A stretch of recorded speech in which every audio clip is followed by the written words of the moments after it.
I believe this is my fourth Justin Long horror movie I've covered so far. And it's a bit of a freaky one. I mean, nothing like Tusk, but what can be like Tusk? Tusk is a horror genre of its own. But fear not, dear children, we have our comfort animals here with us today. And they're here to ward off the cursed vibes of today's movie, despite being very cursed themselves. Two cursed things cancel out. Okay, that's how it works. Not to mention that this movie is very ooey and gooey and ugh, in more than the blood and guts and gore type of way. And for whatever reason, it took me a while to watch this, but I'm glad I did. And you're about to feel the exact same. Or you better. So without further ado, let's delve into this cursed movie together. The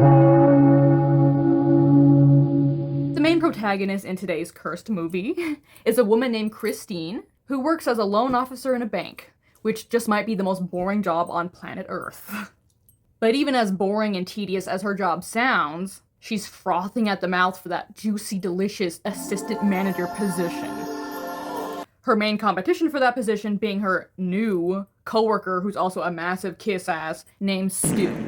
And her boss, Mr. Jax, can't decide between her, who's been at the company for a while, and this new guy, this suck-up guy, Stu.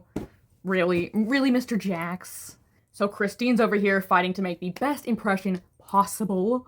And Christine's boyfriend is a dude named Clay Dalton. But not just any dude. The iconic, classic OG horror vet, Justin Long. The king himself. Who, by the way, at least his character in this movie, is absolute boyfriend goals. And our man Clay over here, who also has a pretty boring job. He's a college professor, but maybe that's better than loan officer, though. But on top of that, he also has a very boring hobby. He collects coins. Which is perfect because his girlfriend works around money and coins day in and day out, and has managed to find him a rare one, so yay! Fun! Anywho, one day at the bank, an elderly, sickly, super phlegmy, old customers of theirs named Miss Gannish comes into the bank pleading to Christine for an extension on her mortgage payment. A third extension. Otherwise, she loses her house and gets evicted. However, because Christine is in the runnings for that assistant manager position, she wants to not only appease her boss, Mr. Jax, but also wants to establish herself as someone who can make tough decisions. So she ends up denying Miss Gannish this third extension to her mortgage payment, which Mrs. Gannish doesn't take too sweetly to, even getting down onto her knees in desperation and begging Christine, even kissing her skirt. And of course all this does is gross Christine out, and she calls for security. And in response, Miss Gannish takes that as Christine shaming her and lashes out at her and has to be hauled out of the bank by the security officers, spitty dentures, phlegmy handkerchief and all. And at the end of this frazzling, somewhat traumatizing shift, Christine heads out of the bank into the parking garage to get in her car and to get the hell out of there, a little spooked and unsettled by the lingering unease from the earlier incident. And just as she gets into her car, she's ambushed by a floating, eerily familiar handkerchief, before getting attacked by Mrs. Gannish herself, who has been hiding in the back seat, eliciting a full-fledged dirty brawl involving use of a stapler, hair ripping, dash hitting, toothless face nibbling, until Christine is finally able to kick Miss Gannish out of the car and lock her out. But in turn, Miss Gannish smashes one of Christine's windows, yanking Christine out of the car and snatching off one of her coat buttons, whispering a creepy chant or incantation over it with her hot breath. And I don't know about you, but this definitely seems like a casting of some type of curse. Especially when Miss Gannish finishes off the button ritual by placing it back in Christine's palm, with the comforting words, "Soon it will be you who comes begging to me." And then Miss Gannish disappears into the night, into the parking garage, leaving Christine shaken up and spooked and a tad paranoid, plus missing quite a few hairs. And after the police have come to inspect the scene of the crime, and her highly concerned boyfriend Clay has come to pick her up, on their walk heading over to his car, because, hers was smashed in the incident, in the heat of the moment, they pass by a psychic shop, or that of a fortune teller, and Christine feels the urge to go inside and have her fortune read. Given all this shady eeriness she's encountered with Miss Gannish, and although Clay views all this kind of stuff as hoodoo, he begrudgingly obliges her wish, where they head inside to meet the psychic/fortune teller, Ramjas, who, upon initiating Christine's psychic reading for a fat $60, which Clay is not too pleased about, This fortune teller correctly states that Christine has had something taken from her. A button. Before he starts picking up on some dark, powerful, somewhat evil energy. An energy so dark and evil that it spooks him up to his feet. And based on what he saw in his fortune teller mind, he cuts that session short right then and there. He's out. I'm tired. My store's closed for the night. Goodbye. Eventually telling her a dark sort of spirit has come upon her, coming to the conclusion that she might have been cursed by somebody. Wonder who? But Christine doesn't have to wonder. She knows damn well. But on the way home, Clay assures her that guy was a total fraud, a total scam artist, and assures Christine that there's no curse, there's nothing to worry about. You're fine, babe. You're fine. But the howling demonic rages of air that ambush her in her home later that night might beg to differ with Clay's statement. Especially the shadowy silhouette of a demon that physically propels her across her kitchen. Yeah, that seems a little cursy to me. And even after Christine tells Clay about the incident where she was tossed across the kitchen, Clay is not really a believer in that type of stuff. And because he cares about her, has her checked out by a doctor, because he just assumes that whatever she's experiencing is in her head as a result of the incident with Miss Gannish. And that's exactly what Christine is hoping for as well. Despite a lot of odd, eerie, creepy little things that keep happening to Christine, she tries to convince herself that everything is fine and back to normal, fine and dandy and swell. But when she gets an absolute gusher, an absolute geyser of a nosebleed the next day at work, it's a pretty big red flag. And a very red one at that. Christine's over here painting the town red. So understandably mortified, she rushes out of the bank mid-nosebleed, heading straight over to Miss Ganish's house for some answers or some mercy. The front door is answered by Miss Ganish's granddaughter, who, after some snippy confrontation and snide remarks, lets an insistent Christine inside to see Miss Gannish. And when Christine heads inside, she realizes she's just walked into Miss Ganish's wake or memorial, get-together party of a sorts, I don't know. So Miss Gannish over here has officially died, and popped her clogs, kicked the bucket, you name it, she dead. Honestly, good. Am I the only one who's more so on Christine's side regarding the whole third extension debacle? I mean, I know Miss Gannish was sick and was having an impossible time working, so it would be hard to pay off her house, but what can a bank worker really do for you in that instance, especially when it's your third extension? But I don't know. Anywho, as Christine is wandering around the very upbeat memorial service, Christine is bumped from behind, landing face to face, body to body, on top of the very dead Miss Gannish. Right as the legs of the bench give way, and Christine and Miss Gannish tumble down to the floor together, Miss Ganish's body landing on top of Christine and spewing a boatload of grotesque, greenish, dead body juices all up into Christine's mouth. Oh, ew. And as other guests try to pry Miss Ganish's body off of Christine, even though Miss Gannish is dead, she manages to be pried away with another handful of Christine's hair. Given how little hair I've got going on here, I would be absolutely bald by this point. So after that fun encounter straight from hell, and hopefully after rinsing her mouth out with Drano and bleach, Christine rushes back over to that same psychic dude, Ramjas, for more information on what exactly she might be cursed with. So at this point, after that geyser nosebleed, Christine has just altogether ditched work. The probability of that promotion of hers is flatlining by the second. Anywho, after some research, Ramjas tells Christine that he suspects she's been cursed with something called the Lamia, aka the Black Goat, not the Black Llama, which is apparently, quote, only summoned by gypsies for their darkest deeds.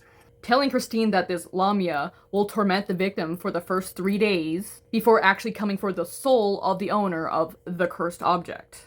And in this case, the cursed object is Christine's button, if that weren't already obvious enough. And he tells her it does not matter if she burns it or chucks it away, the Lamia will still come for the owner's soul regardless and drag them to the burning pits of hell. Isn't that just lovely? And the only possible solution that Ramjas can suggest would be to try appeasing the Lamia with an animal sacrifice. And he even gives her an animal sacrifice handbook or instruction manual. But Christine refuses because she is in fact vegan, Those types always have to let everyone know. And that she volunteers at puppy shelters. So she's not gonna hurt any animals. Your funeral, Christine. Literally. But after another spooky wooky demonic encounter later that evening, where she's literally ragdolled around the room, she ends up changing her mind about her animal advocacy stint. Lickety-split. Lickety-split. And if I was on Christine's side before, it ends here.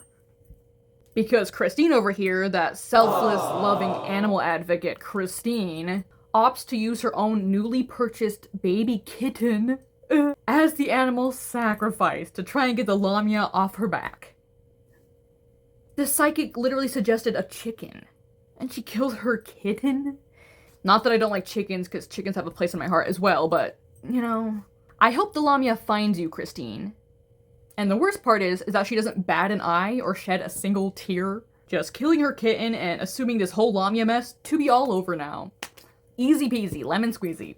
And right when she's just finished burying her poor kitten, her and Clay head over to his parents' mansion for their scheduled dinner date. That meet the parents for the first time type of dinner, even though they've been dating a year. Then again, it's clear from the beginning that, especially Clay's mother, is not Christine's biggest fan, despite even having never met her. So their first physical in-person introduction, it's a little tense and pretty judgmental from Miss Dalton's side. Anywho, despite Christine believing the lamia to finally be off her back, off of her trail, Christine starts hearing things and seeing things throughout the beginning of the dinner, making a somewhat awkward, semi-confrontational dinner, their introduction dinner, memorable for all the wrong reasons. Especially after Christine coughs out a live, living, buzzing fly, after taking a bite of the cake she herself made and brought for the dinner occasion, to which Miss Dalton is absolutely horrified. Christine then having an absolute manic outburst, and throwing her glass at a deafening thudding sound that only Christine can hear, looking absolutely insane and unhinged in the process. So definitely not the best first impression, but somehow probably not the worst. After that atrocious catastrophe of a dinner, Christine storms back into the psychic's office lair in a mad rage, rebuking him that, I killed my cat, I did what you told me and it's not working. He did not tell you to kill your cat. That was all you, Christine. He just said animal, okay? You made up the rest of those decisions. But he tells her that the lamia is very finicky and there isn't one right way to try to get off your back. So his next suggestion is speaking directly to the lamia to dissuade it and beg it not to take her soul. And she needs to do it soon because tomorrow is the third day of torment, after which on the fourth day, the lamia will come for her. But luckily, Ram Dass over here knows a guy, or a woman, who can aid Christine in getting in contact with the lamia. Which doesn't sound too fun. For only $10,000. In cash. And by tomorrow. Who has $10,000 on hand? Not me, unfortunately. I mean, at this point, I have to ask Leroy for quarters for the gumball machine. Desperate times. But you know who else doesn't have $10,000 in hand or in pocket? Christine. And after a failed attempt at getting her boss, Mr. Jax, to give her the assistant manager position bonus in advance, her boss does not deliver, telling her that not only has there been some business complications that might postpone the assistant manager position being filled, but also, more so, because he hasn't decided between her and useless Stu over there. Brown-noser Stu. So running out of the bank without a single penny earned, Christine rushes home to gather up her most valuable possessions to pawn, not before getting a knuckle sandwich hand-delivered straight down her gullet, and a delectable, tasty pair of eyes to chase that sandwich down with. So after that demonic, hallucinated bite to eat, Christine takes her bundle of valuable belongings and rushes down to the pawn shop, racking up only $3,800, despite all the expensive, pricey things she bought, including her jewelry. But she's desperate, so she takes what she can get, despite it not being nearly enough, or not nearly close enough to $10,000. So she trudges home in defeat to eat her feelings out over a tub of ice cream, despite being lactose intolerant, apparently. But I get it, because Turkey Hill's a great brand of ice cream. Clay comes home to find her there, face first in an ice cream tub.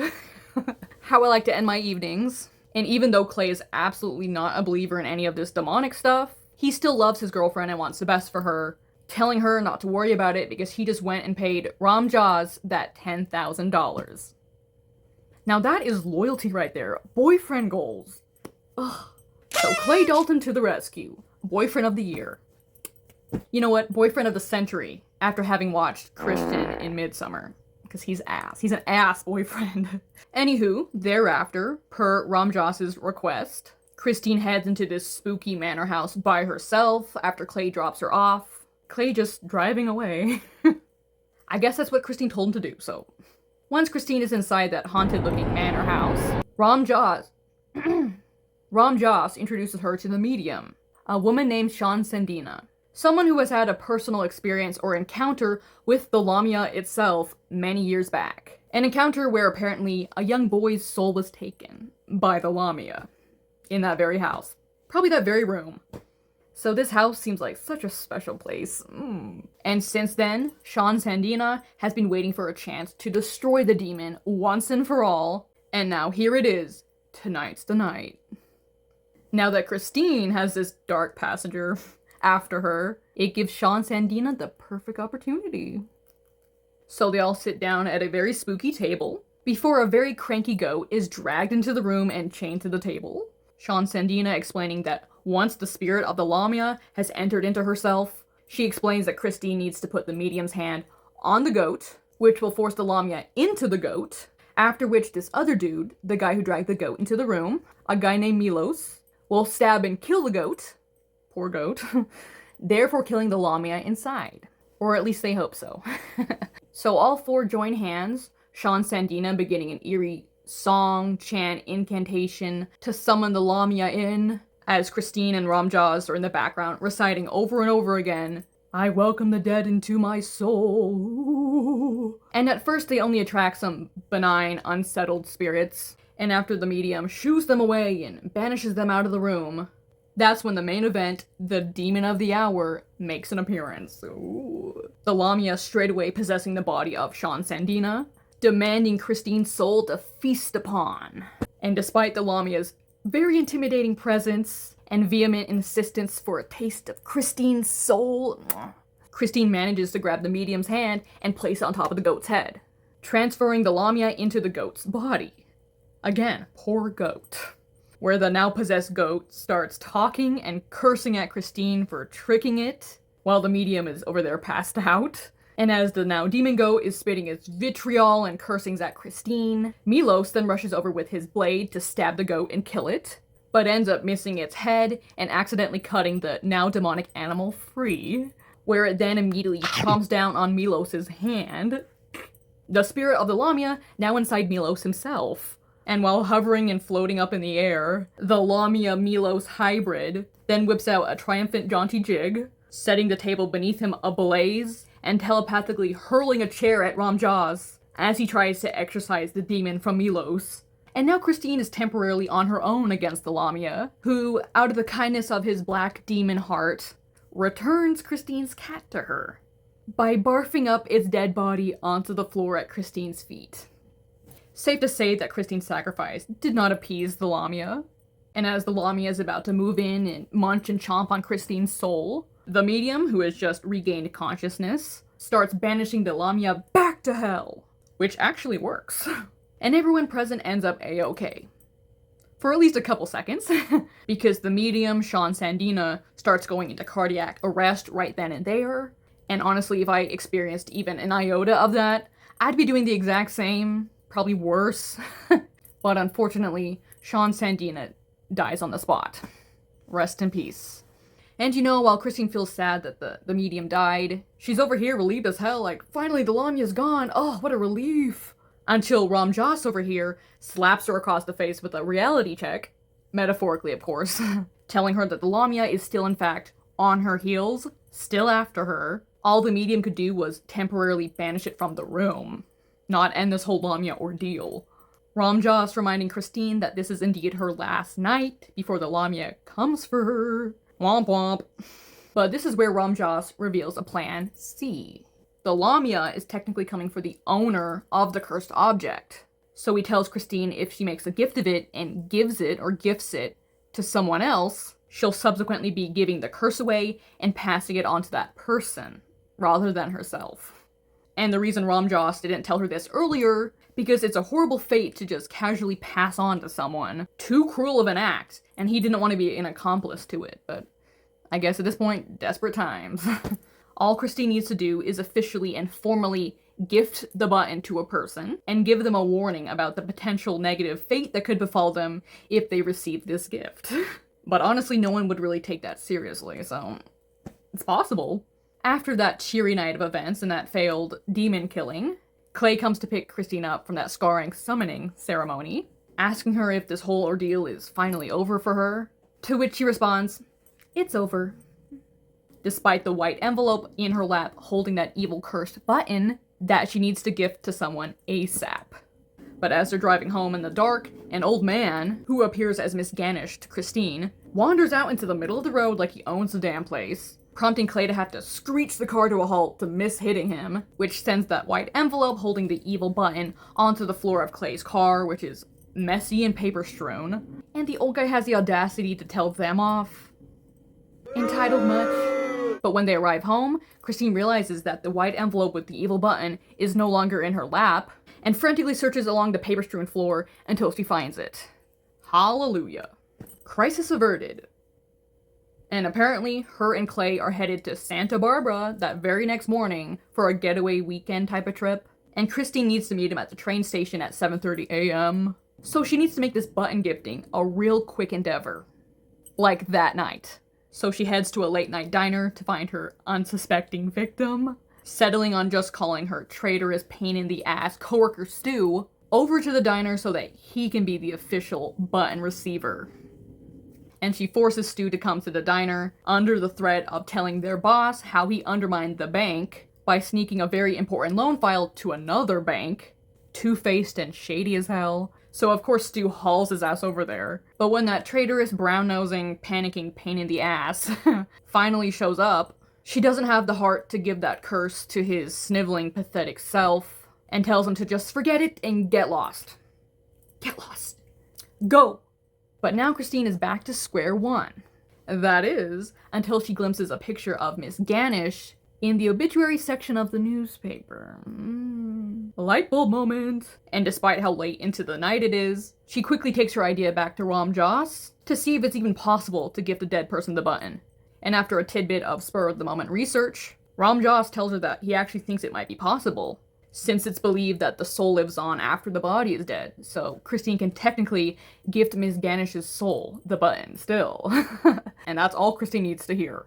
Christine races over toward the cemetery with a shovel and that evil button in the envelope, still getting harassed by Mrs. Gannish's equally evil handkerchief, and nearly crashing after it adheres to her face. And after a monumental human versus hanky face-off, almost in the literal sense, Christine comes out the conqueror, ripping the hanky in half and stamping it underneath her feet. And then she bolts into the cemetery to start digging up Miss Gannish's grave. And of course, it begins pouring rain. Gotta set the atmosphere right. And when Christine has finally dug deep enough to pry open Miss Gannish's casket, she gets into a mostly one-sided battle with the corpse, where, even in death, Miss Gannish once again latches onto a fistful of Christine's hair, resulting in a whole handful being eventually tugged out. Oof, makes my scalp hurt. But once that struggle is over, Christine makes a formal decree of gifting Miss Gannish's corpse with that evil cursed button, shoving the envelope into Miss Gannish's rigid dead mouth, and kicking her jaw closed.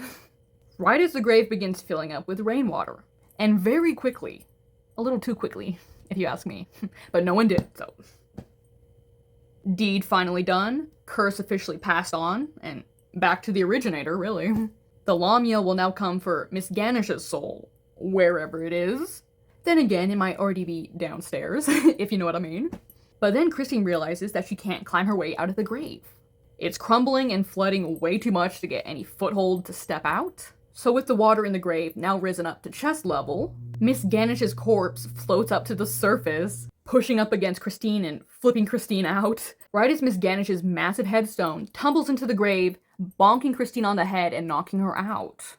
But Christine pops back up through the water's surface a moment later, undrowned, finally managing to scramble out of the grave, just as the sun begins rising. Relieved as all living hell to finally be freed from the fate of eternally burning in hell, then she hurries back home to get ready for her and Clay's trip. At the same time receiving a message from her boss, Mr. Jax, telling her that he'd just discovered Stu's betrayal to the company and had fired his ass, and that come Monday morning, that assistant manager position would be waiting for her. Woo! So everything is looking up. Love to see it, right? Happy and now entirely free, Christine meets Clay at the train station, excited for a fun-tabulous weekend away with her loving boyfriend. Except right in that cheery, merry moment, Clay makes a remark about Christine's new coat, Christine telling him that yeah, she just trashed the old one, the one that she initially had the button stolen from. And Clay's like, oh, that's a shame, because look what I have here. And from his coat pocket, he retrieves a white envelope, and the envelope that actually contains that same cursed evil button. The one she'd accidentally left in his car. In horror, Christine realizes that she must have grabbed the white envelope containing his coin in the mix-up after that near accident when everything fell to the floor, you know, when they almost hit that old dude. So Miss Gannish actually got gifted none other than Clay's rare quarter that he had in a similar white envelope, leaving Christine to still be, in fact, the current owner of the evil cursed button. So the Lamia is still after her, and her alone. So Christine is absolutely horrified, and in her panic, stumbles backward down into the tracks, right as the train is approaching. And Clay is desperately trying to reach down for her, right as the tracks open up beneath her with fire and a boatload of demonic hands pulling at her, that quite literally drag her to hell, right as the train zooms over. And then in an instant, she's dragged down to hell. She's gone. And Clay is left absolutely traumatized. And then it cuts to black. I mean, I think personally, both Christine and Miss Gannish should have had their souls cast to hell, not just Christine, but maybe that's just me. And finally, at long last, it's a movie where Justin Long doesn't end up either dead or horrifically maimed in the end. Like, given his character's typically unlucky track record, I figured he'd somehow get dragged down the hell with her or something, because that's just his character's type of luck. But no, Clay Dalton is all good, besides the mental and emotional trauma he endured. But there are so many aspects that make this movie such a fun horror experience. And it's also made by the same director as the Tobey Maguire Spider-Man, so there's that. But I really enjoyed this movie. I didn't so much enjoy the phlegmy, spitty hacking parts from Miss Gannish, or the part where Christine got a bunch of purge in her mouth. Ew. But besides those moments, fun times were had by all, including the Cursed Doll Gang. They feel a special affinity to movies that involved cursed objects because they're in fact cursed objects, so they feel right at home. But let me know your thoughts about this movie and the whole Christine versus Miss Gannish debacle, and I shall see you next week.